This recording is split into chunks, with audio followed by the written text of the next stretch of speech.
No matter your background, your skills that you were born with, everyone has a chance to succeed. Ruslana science.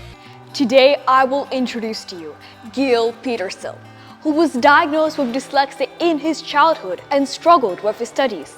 But today, he's an invited professor at the top universities, an entrepreneur, and a global expert at networking and communication.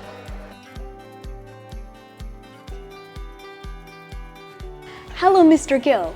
Can I please ask you, how did you overcome your challenges and become so successful? I don't think I overcame all of my challenges. I think challenges are very, very normal to have in life. I think it's healthy to have challenges. It's cool to have something that is not easy in life. I believe in uncomfortable situation when it comes to communication, relationship management, networking, because it's been my mastery to get better at it over and over again in my life. And challenges that I was told I had early on in my life, like dyslexia or ADHD, I understood only when I was kind of an adult in my late 20s, early 30s, that they can actually be superpowers. And I can actually utilize them. So instead of trying to read books with dyslexia is not easy, I listen to books. And with ADHD, it's difficult to focus on one thing, so I don't focus on one project. I focus on multiple projects at the same time. And that's actually, I've turned every single challenge that I was told I have, or any challenge that I saw that I have, into some sort of a superpower to utilize it to inspire myself and stay motivated. So what advice would you give to other people when they face their own challenges? So first of all, I think it's important to understand what are the challenges that they really face, and maybe to actually make a list of them. And to understand that, hey, I'm not the first one that's dealing with this challenge. Maybe there's someone else that's dealt with that challenge. So let me look out for such people. Maybe there's books and videos and webinars and seminars and workshops on how others have dealt with a fear of spiders, a fear of swimming, a fear of not having enough money, a fear of not having confidence, a fear of not knowing how to speak to people. There's all these challenges and fears that people put in their heads. And they always think, oh, it's only me, I'm the only one. But what I've learned in my life, that it's great to find role models and mentors and people that I can look up to, and first of all, try to learn from them. So whatever challenge people have, and at least what I've always done is I've always looked to see how someone else has done it, and can I get to know this person? Can I learn from this person? Can I build a relationship with this person in order to find myself being just like them? And in situations where I've become an expert in like networking, I tell people that, first of all, understand that networking is a mastery. We don't just get perfect at it right away. I'm still getting better at it every single day. And one of the most wonderful things I tell people is to see any challenge, specifically when it comes to networking, almost like going to the gym. But once you start getting better at starting conversations, or once you start getting better at following up with people, or asking someone for their number, or exchanging information, or asking for advice, or asking for help, this is working out your muscles, and then it doesn't become a challenge anymore, but it actually just starts becoming opportunities around you. I think it's okay to manage fears slowly. For me, fears actually turn me into a superhuman. Fears give me focus, and fear give me energy, and it's okay. But fears is not something we should be afraid of. They motivate you. Fears give me the energy, the motivation, the understanding that if I don't go through them, no one's going to do that for me, and they're always going to be there, kind of maybe stopping me from something. Right, we can do so little without the help of others. Can effective communication really change the world and our lives?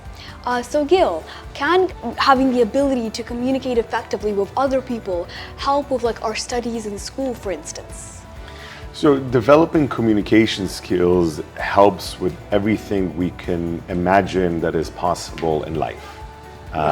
Communication, first of all, starts by understanding that we can learn how to communicate with ourselves. Just communicate with myself. So what do I say to myself, and how do I feel about myself, and what do I say first thing in the morning, or if I'm afraid of something, what do I say?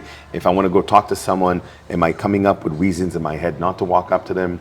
So communication starts inside, and then communication, you can take it to a spiritual level or religious level, communicating with God, communicating with the universe, wishing for something, or praying for something. That's like the highest level of communication. And then everything else is in the middle. It's communication with other human beings.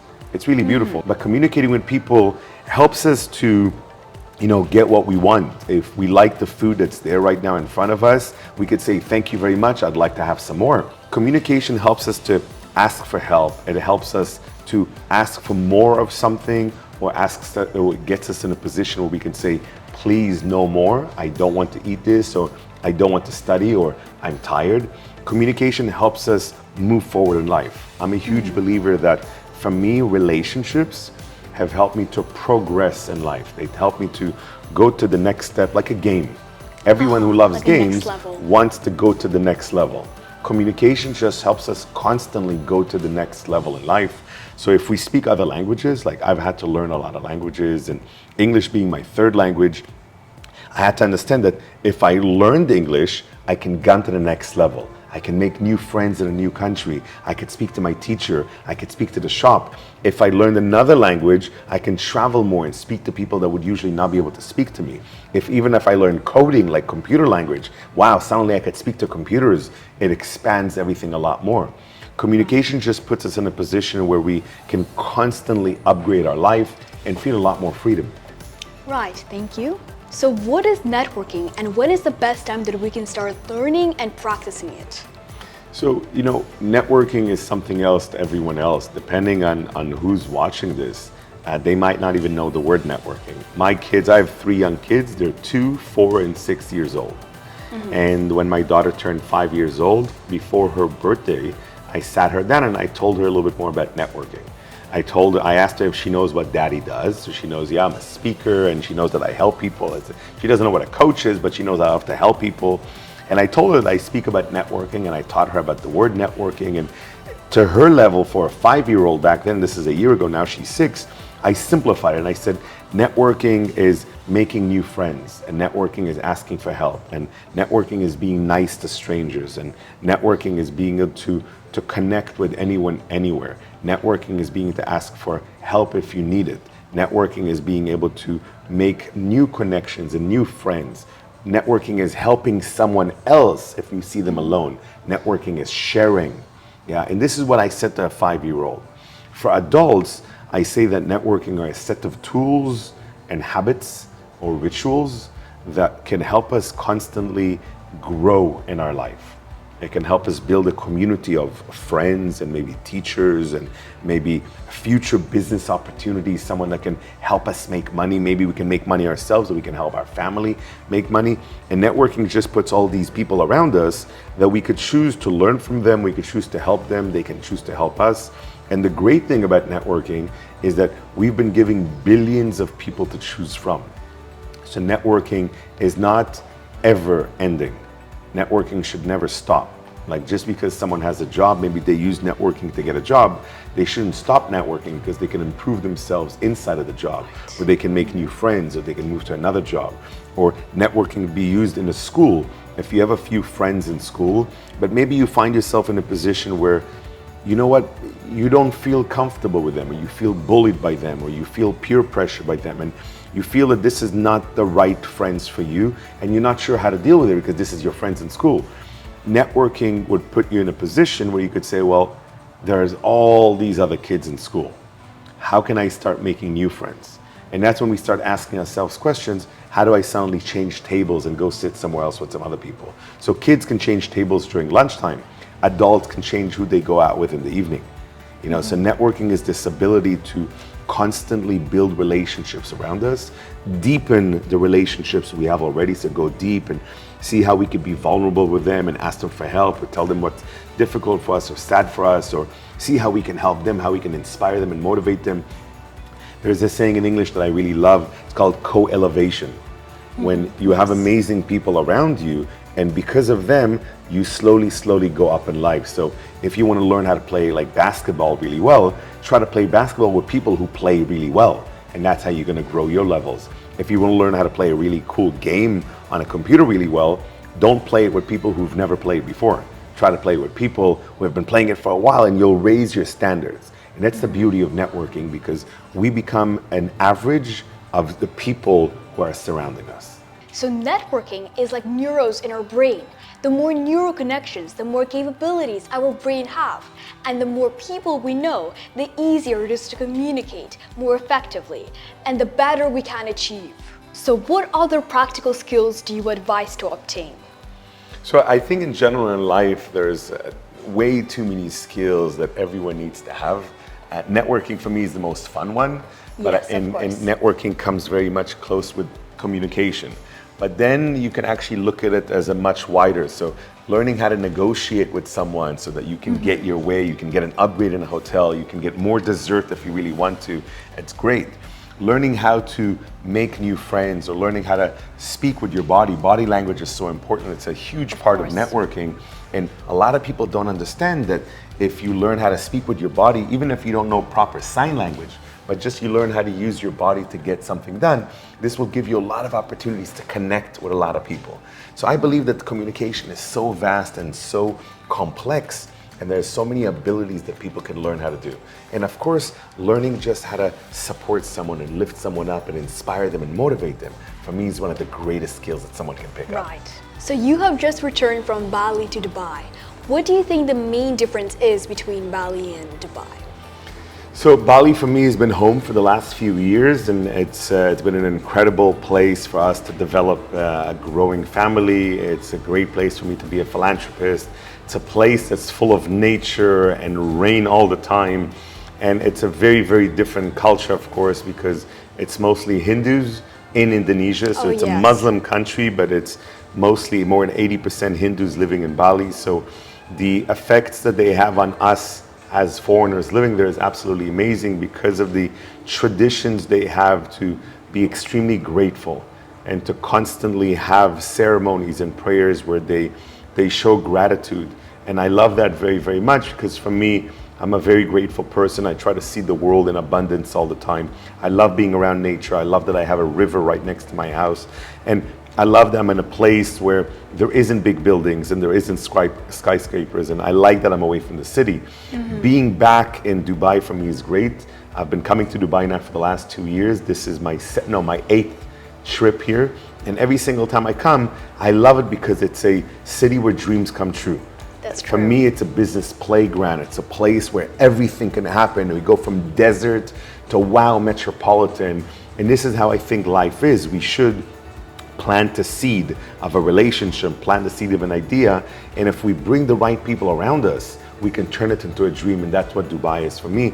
It's a place where real dreams come true. They come true quickly. There's a lot of people that show up from different parts of the world, so it's a melting pot of absolutely incredible people that want to make a difference in the world, and they came here because they know that things can happen fast. And I enjoy that because I'm an entrepreneur who likes to move fast. Yes. So do you think that being exposed to different cultures will help you to network and communicate with other people better? I 100% agree to that. I think it's one of the greatest ways to grow ourselves in life, to travel to different cultures, to try to speak different languages, to have friends from different cultures, to meet different people and try to understand what makes them different. Not to think, hey, my culture or my religion is right, but to say, hey, there are billions of people in the world and so many cultures and so many religions. Let me learn how I should be based on learning all these other ones. And it helps us grow ourselves. It helps us become a better networker and a better human being.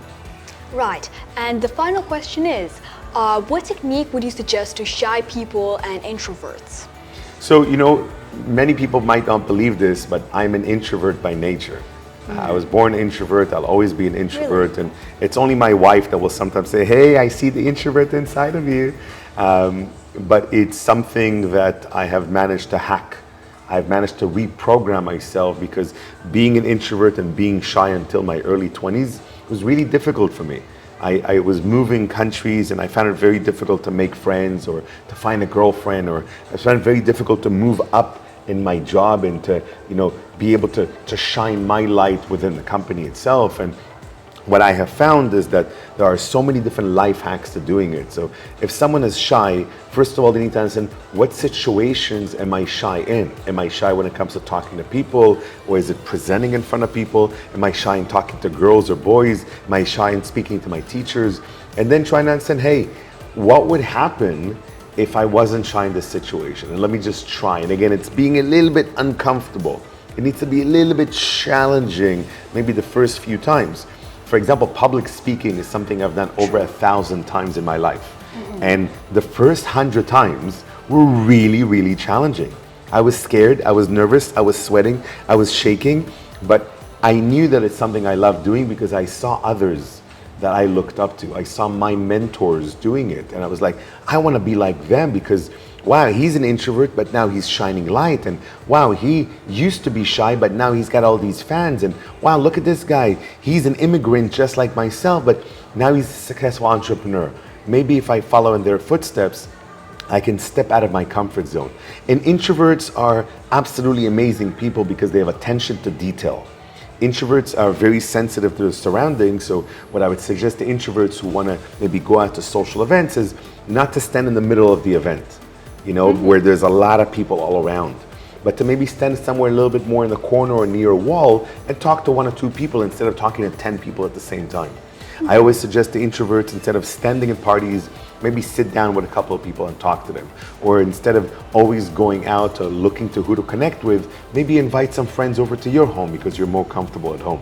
So introverts are actually much better friends. They're much better in companies. They're much better they tend to be much better in school because they're able to focus and concentrate. So highly suggest to everyone listening out there, find the introverts around you and become friends with them, because they're the kind of friends that will give you attention. They're the kind of people that would look up to you and support you as much as necessary. Not saying that extroverts are bad people, but extroverts tend to have a much bigger, wider view of life. They tend to be distracted very quickly. They tend to want to go. And it's good to have that balance in life and try to have both. As someone who's constantly giving messages to people around the world, I tend to spend a lot of my time giving messages to adults. But because I'm a father of 3 young kids and I've worked in different high schools around the world, in different parts of the world, I believe that kids out there are the dreamers of tomorrow.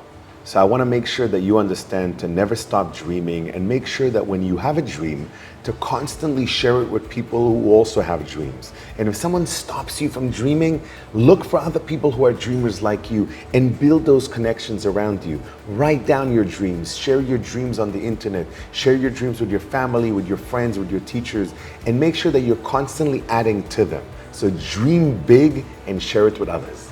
Thank you for your impactful story.